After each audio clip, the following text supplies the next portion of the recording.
Boom, we are live, ladies and gentlemen. We are at Block Show in Singapore today, and we have the Hongfei of NEO. Now, Hong, one of the things I like to do is focus on a bit more of the personal and philosophical aspect of how you got into the industry instead of the tech side of things. I'm much more interested in the social story. Can you tell me a little bit about how AntShares and NEO started in your mind? Personally, I came across Bitcoin in 2011.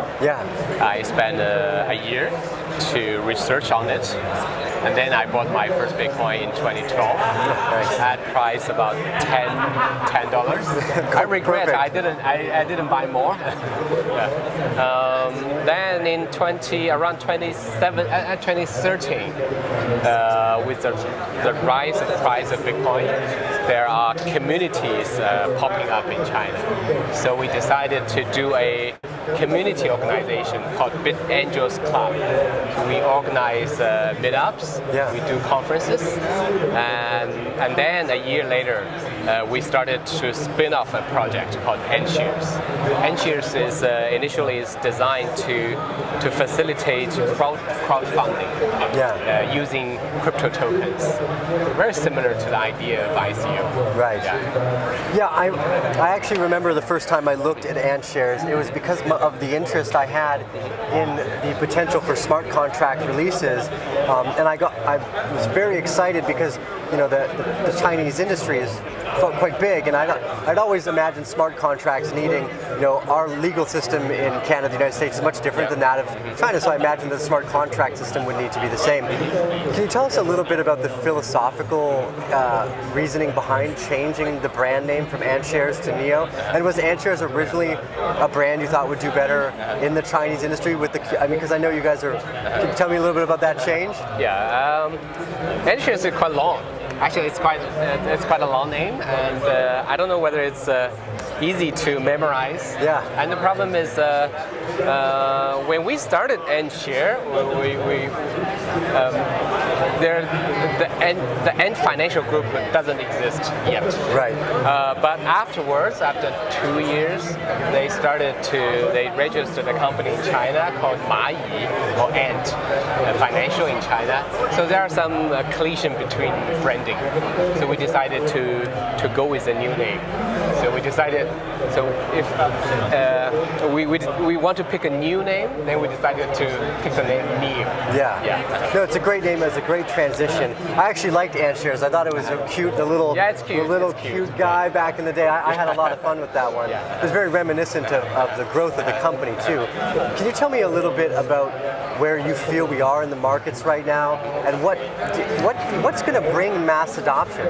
Is it a social aspect of the use case of these blockchains, or is it technological development that still needs to be upgraded? I think we're still a few years away from mass adoption.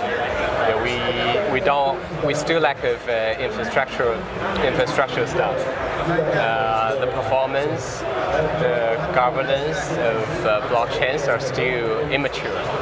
So we still need to building a lot of stuff for it to be mass adoption ready. And in terms of development, where do you see the brightest hotspots come up from tech in this particular sector? Like, where are the most dApps that are being built coming from, do you think? I think financial dApps are still the most popular ones.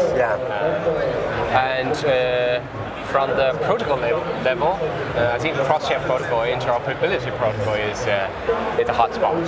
A lot of developers projects are aiming at that scope. How to get the different chains to talk and communicate, share data. And does that lead into things like atomic swaps as well for NEO? Atomic swap is just a particular use case of cross-chain interoperability. So what we need is more than atomic swap. It's more than transfer of digital assets. Currently, we're working on a cross-chain protocol that have transactional atomicity and consistency.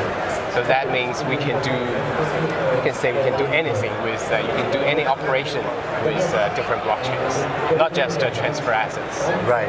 Yeah, that's extremely important. I mean, the internet's growth and all the different protocols from the IMAP, POP3, the HTTPS, as things started to grow, getting them to communicate was a lot easier because you didn't really have it was all open source. How do you feel about the open source nature of these projects and competition in these sectors? I think the open source culture is a new paradigm. The old or the legacy internet paradigm is to keep secrets. Is to set up high barriers for new competitions to maintain their network effect.